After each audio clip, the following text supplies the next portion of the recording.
আসসালামু আলাইকুম, আমি নাইম দক্ষিণ কোরিয়া থেকে সবাইকে স্বাগত জানাচ্ছি আমার ইউটিউব চ্যানেল নাইমিডিতে। যদি চ্যানেলটা ভালো লাগে তাহলে সাবস্ক্রাইব করে পাশে থাকা বেল আইকনটা ক্লিক করে রাখুন। আর যদি ভালো না লাগে তাহলেও দেখতে থাকুন, দেখতে দেখতে ভালো লাগে ভালোবাসা হয়ে যাবে ইনশাল্লাহ। ভিডিও বক্তব্য শুরু করার আগে যারা কলকাতা থেকে অথবা যারা ভারতের যারা নাগরিক আছেন তারা আমাকে দেখেন। আপনারা অনেক সময় খবরের রেফারেন্স খোঁজেন যে আসলে আমি এই খবরগুলো কই থেকে পাই। তো ডেসক্রিপশন লিঙ্কে দেওয়া থাকবে, আপনারা এখান থেকে দেখে নেবেন। আপনারা জানেন যে এই 10ই জানুয়ারি থেকে ভারতের যে বিতর্কিত মুসলিম বিদ্বেষী যে নাগরিকত্ব আইন যেটা চালু করা হয়েছে, সংশোধিত নাগরিকত্ব আইন, তো এটা নিয়ে গত 2 মাসের উপরে সময় বেশ লম্বা আন্দোলন ছিল। আর আপনাদের খেয়াল থাকার কথা, আজ থেকে 4-5 মাস আগে থেকে ভারতে এনআরসি প্রক্রিয়াটা শুরু করা হয়। আসাম, তারপর হচ্ছে কলকাতায় হয়নি, উত্তরপ্রদেশে কিছু এলাকা।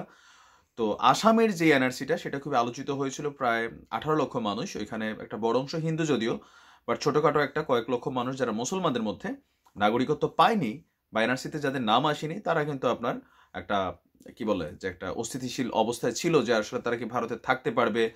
আবার মোদী সরকার আপনার ভারতে বেশ কয়েকটি বন্দি শিবিরও বানাচ্ছিলেন, বিশেষ করে আসামেও। তো এগুলোতে সাধারণ জনমনে আতঙ্ক কাজ করে। এখন 1947 থেকে শুরু করে আপনার আজ পর্যন্ত, বিশেষ করে 71-এর সময় থেকে আজ পর্যন্ত বাংলাদেশ থেকে অনুপ্রবেশকারী ভারতে যে নাগরিকের সংখ্যা, এটা কিন্তু আসলে কম না। কিন্তু আপনার খেয়াল করতে হবে যে কারা ঢুকেছে। এখন যারা ঢুকেছে তারা হচ্ছে 99% হচ্ছে হিন্দু মানুষ, আর 1% মানুষ ফ্লোয়ের সাথে থাকে না, যে যখন বন্যা হয় ওই মানে পানির স্রোতের সাথে টানে চলে যায়, এরকম 2-1% বাঙালি হয়তো ঢুকছে। এখন এই এনআরসি হওয়ার পর থেকেই আপনার বাংলাদেশের যে পশ্চিমাঞ্চলের সীমান্তগুলো আছে, বিশেষ করে ঝিনাইদহ, চুয়াডাঙ্গা, মেহেরপুর, এই সীমান্তগুলোতে প্রায় 54 কিলোমিটার ভারত এবং বাংলাদেশের একটা সীমান্ত আছে। এর মাঝখানে আপনার মেবি ঝিনাইদহ এলাকায় আপনার মহেশপুর থানা, লেবুপুর গ্রাম, যাদবপুর ইউনিয়ন যে এলাকাটা, সেইখানের যে সীমান্ত এলাকাটা, সেখানের 13 কিলোমিটার একটা সীমান্ত এলাকা আছে, যেখানে কোনো কাঁটাতার অথবা কোনো সীমান্তের মধ্যে কোনো রকমের আপনার বেড়াটেরা দেওয়া নাই। তো এই অঞ্চল দিয়ে গত 4 মাস থেকেই আপনার প্রতিনিয়ত হাজার হাজার ভারতীয় নাগরিক বাংলাদেশে ঢুকছে। বিশেষ করে যারা নাগরিকত্ব পাবার আশায় বাংলাদেশ থেকে কোনো এক সময় রোহিঙ্গা মানে মিয়ানমার থেকে, আশেপাশের আরো অন্যান্য দেশ থেকে যারা অনুপ্রবেশকারী ছিল, তাদের যে বড় একটা সংখ্যা, বিশেষ করে আপনার গত 2-3 দশক ধরে যারা ভারতে বসবাস করছে বিভিন্ন এলাকার মানুষ, তো সেই শ্রেণীটা আপনার বাংলাদেশে প্রতিদিন ঢুকছে। তো গতকালকেও প্রায় আপনার 4 জন, আবার এই গতকালকে, আজকে যখন ভিডিও করছি, ঝিনাইদহ সীমান্তে আপনার 4 জন আটক হয়েছে। আর বিজিবির তথ্যসূত্র অনুযায়ী এই গত 4 মাসে 429 জন ভারতীয় নাগরিক আপনার আটক করা হয়। এখন এই ভারতীয় নাগরিক কেন বলা হচ্ছে? কারণ হচ্ছে তাদের কাছে বাংলাদেশের কোনো বৈধ কাগজপত্র নেই, বা বাংলাদেশে যে তাদের মানে অতীত ঠিকানা, গ্রাম অথবা তাদের পূর্বপুরুষরা কোথায় ছিল সেটা সম্পর্কে তাদের কাছে কোনো তথ্য নেই। এখন যেটা আটক হয়েছে সেটা তো হচ্ছে আমার মনে হয় যে 100 ভাগের 1%। বিশেষ করে যারা মহেশপুর থানার মানুষ আছেন বা ওই এলাকার যারা সীমান্তবর্তী গ্রামের মানুষ আছেন, আমি ডেসক্রিপশন লিঙ্কটা দিচ্ছি, আপনারা এটা একদম ডিটেলস দেখতে পারবেন। আসলে কপিরাইট ক্লেমের কারণে অনেক সময় ভিডিওগুলো আপনাদের জন্য ওইভাবে আমি উপস্থাপন করতে পারি না, সমস্যা হয় চ্যানেলের। তো ওইখানে দেখা যায় যে আপনার স্থানীয়দের ভাষ্য মতে যে প্রতিদিন নতুন নতুন মানুষের চেহারা এখানে দেখা যায়। আর তাদের কথাবার্তা হচ্ছে যে ভারতের যে এনআরসি আতঙ্ক ছিল সেটা একটা বড় প্রেশার ছিল। আর এখন যে নাগরিকত্ব আইনটা সবাই মনে করেছিল যে কার্যকর হবে না, কিন্তু এটা কিন্তু আপনারা জানেন যে 10ই জানুয়ারি থেকে ভারতে কিন্তু এই বিতর্কিত এই কি বলা হয় যে সিএএ যে আইনটা আছে সেটা চালু করা হয়েছে। এর ফলে মুসলমানদের মধ্যে একটা বড় আতঙ্ক ঢুকছে। যারা সাধারণ মুসলমান আছেন, বিভিন্ন সময় আপনার বাংলাদেশ সহ আর বেশ কয়েকটা দেশ আছে ওইখান থেকে যারা অনুপ্রবেশ করছেন, এখন তারা সেফ জোন হিসাবে বাংলাদেশকে বেছে নিয়েছেন। তো আমাদের বাংলাদেশের বিজিবির যিনি প্রধান আছেন তিনি বলেছেন যে সীমান্তে নিরাপত্তা বা টহলদারি সেটাকে আরো জোরদার করা হবে। আর আমাদের যিনি স্বরাষ্ট্রমন্ত্রী আছেন আসাদুজ্জামান কামাল খান সহ পররাষ্ট্রমন্ত্রী যিনি আছেন, তাদের বক্তব্য হচ্ছে যে বাংলাদেশের পক্ষ থেকে ভারত সরকারকে বলা হয়েছে এই এনআরসিতে অথবা সিএএ এর মাধ্যমে যদি বাংলাদেশের কোনো নাগরিক অনুপ্রবেশ করে থাকে, সেখানে যদি আইডেন্টিফাই করা হয় যে তারা বাংলাদেশ থেকে ঢুকেছে, তাহলে বাংলাদেশ তাদেরকে নিয়ে আসবে। আমি এটা খুব একটা ভালো একটা উদ্যোগ মনে করি। যে হ্যাঁ, বাংলাদেশ থেকে অনেক সময় অনেকে লোভে টোবে পড়া যে মানে ভালো থাকার আশায় হয়তো ভারত গেছে, কারণ বাংলাদেশ যে এখন এতটা ডেভেলপ করবে, অনেক সময় আছে স্বাধীনতার পরবর্তী বাংলাদেশ মঙ্গা দুর্ভিক্ষ নানান অবস্থায় ছিল। আপনি জানেন যে এই মুহূর্তে বাংলাদেশের যেই মানে সার্বিক সিচুয়েশন, শুধু একটা এলাকা না, বাংলাদেশ কিন্তু সার্বিকভাবে উন্নত হচ্ছে।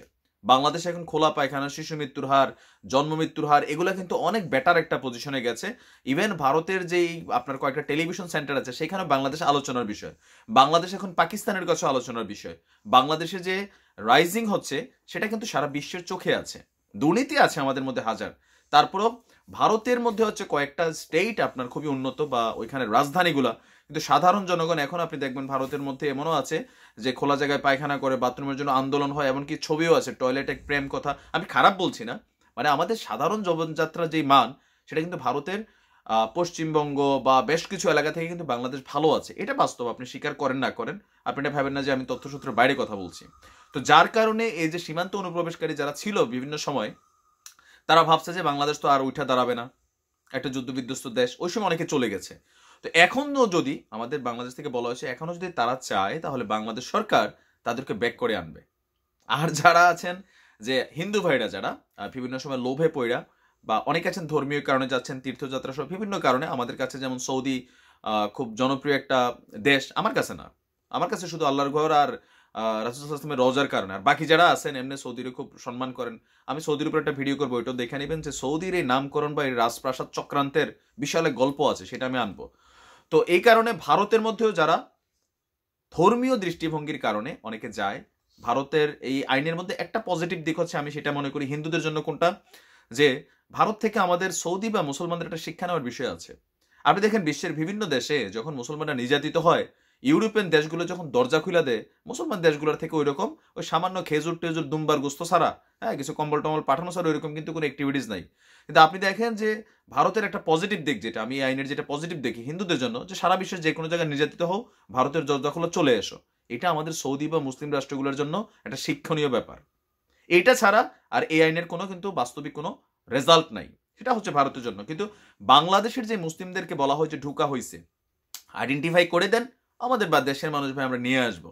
আবার এই সংখ্যা যদি 10 লাখও হয়, 1 কোটিও হয়, কাগজপত্র থাকলে। তবে সমস্যা হচ্ছে এই যে সীমান্ত দিয়ে প্রতি রাতে মানুষ আসা যাওয়া করছে, হাজার হাজার মানুষ এখন ঢুকছে, এখন এটা দালাল যারা, বাংলাদেশের যে দালালদের তো বিশ্বাস নাই। কারণ বাংলাদেশের রোহিঙ্গাদের পাসপোর্ট পাওয়া যায় বাংলাদেশের নামে, যে 20 বছর ধরে এই দেশে বসবাস করতেছে। এখন বাংলাদেশেও যে ডকুমেন্টগুলো দরকার এগুলো আবার দালালদের মাধ্যমে ডুপ্লিকেট হইয়া ভারতেও চলে যেতে পারে, এটা অস্বাভাবিক কিছু না। এই ক্ষেত্রে প্রশাসনের আরও সতর্ক হওয়া দরকার। আর সীমান্তবর্তী যে এলাকাগুলো আছে সেইখানেও আমার মনে হয় যে বাংলাদেশের আইন শৃঙ্খলা বাহিনী, বিডিআর, বিজিবি তো আছে, পাশাপাশি প্রয়োজনীয় এলাকাগুলোতে আরেকটু টহলদারির ব্যবস্থা করা হোক। তবে বিএসএফ এর মতন সীমান্ত থেকে যাতে গুল্লি করে মেরে না হয়। আমি যে ডিসক্রিপশন লিঙ্কে ভিডিওটা দিয়েছি ওইটা আপনি না দেখলে বুঝবেন না আমার কথাগুলো। ওইখানে বেশ কয়েকজন ভারতীয় নাগরিকের বক্তব্য হচ্ছে যে সরাসরি বিএসএফ সীমান্ত গেট থেকে খুইলা তাদেরকে বলছে যে পিছন থেকে তাকাবি না, দৌড়তে থাক, তাহলে গুলি করে দিব। এরকম মার ডালুঙ্গা, মানে এরকম হিন্দি টিন্দি বলে আর কি, হ্যাঁ, যে মোরকে দেখা তো মার ডালুঙ্গা, হয়েছে কিনা জানি না, আর ভুল হলে সঠিক করে দিয়েন। তো তারা প্রাণের ভয়ে দৌড়তে দৌড়তে বাংলাদেশ পর্যন্ত চলে আসছে। তো এরকম এগুলা কিন্তু আপনার নানান ধরনের চক্রান্ত হচ্ছে, বাংলাদেশকে দুর্বল অবস্থা একটা ভাববা যে না যা আছে ঢুকা দিব। যদিও মোদী সরকারের সাথে বাংলাদেশের প্রধানমন্ত্রী যখন মিট হয়েছে বা পররাষ্ট্র নীতির অনুযায়ী এই যে আপনার এনআরসিতে বাদ পড়া বা সিএতে যাদেরকে বাদ দেওয়া হবে বা না দেওয়া হবে, এগুলা বাংলাদেশের উপরে পুশিন করা হবে না, এটা ভারত সরকারের একটা ওয়াদা ছিল। কিন্তু এই ওয়াদাটার আবার একটা বিষয় আছে, মোদী কাক্কা বড় চালবাজ মানুষ, তিনি কিন্তু কোনো লিখিত কোনো ডকুমেন্ট দেন নাই। আর আমারে অনেকে ভাবেন যে আমি এন্টি ইন্ডিয়ান, আমি আসলে এন্টি ইন্ডিয়ান না। আমি ভাই সত্যি কথা যেটা, আমি মোদী সাহেবরে খুব বেশি পছন্দ করি না, একটাই কারণ তার যে নীতিগুলা সেগুলো অলওয়েজ এন্টি বাংলাদেশ আর এন্টি মুসলিম, যার কারণে এটা আমার পছন্দ না। আমার বাংলাদেশের ভিতরে যদি আওয়ামী লীগ সরকার, বিএনপি সরকার anti Hindu, anti India continue কথা বলে, আমি সেটার প্রতিবাদ করব, কারণ এটা হওয়া উচিত। তো যাই হোক, এই তথ্যগুলো অনেক সময় সামান্য 19-20 হয়, আর ভিডিওগুলো আমি আপনাদেরকে দেওয়ার চেষ্টা করি, কিন্তু বললাম না যে চ্যানেলে কপিরাইট ক্লেম হয়, কারণ ওগুলো বড় বড় টেলিভিশন সংবাদ। তো সেই কারণে ডেসক্রিপশন লিঙ্কে দিয়ে দিয়েছি, এটা আমার ফেসবুকের একটা পেজের খবর, আপনারা ইচ্ছা করলে ওই পেজ থেকেও দেখে নিতে পারেন, অথবা সরাসরি যমুনা টেলিভিশনের নিউজ থেকেও দেখে নিতে পারেন। আর ভারতের দাদাদের উদ্দেশ্যে বলছি, আমার ভিডিও বক্তব্যে কখনো আমি আপনাদেরকে ছোট করা, হেয় প্রতিপন্ন করা, ওই ধরনের আমার বক্তব্য থাকে না, যেটা বাংলাদেশের সাথে স্বার্থ রিলেটেড, যেটাতে বাংলাদেশের মুসলমানদের স্বার্থ রিলেটেড, ওই বিষয়গুলোকে মাঝে মাঝে আমি আলোচনায় আনি। কিন্তু আপনারা ভাবেন যে আমি এন্টি ইন্ডিয়ান, বিষয়টা তা না। আমার আলোচনাগুলো একটু গভীরভাবে যদি বোঝেন তাহলে বিষয়টা ক্লিয়ার হবে। তো ভালো থাকুন, সুস্থ থাকুন, আল্লাহ সবাইকে ভালো রাখুক, হেফাজত রাখুক। আজ এই পর্যন্তই। আসসালামু আলাইকুম রহমতুল্লাহ।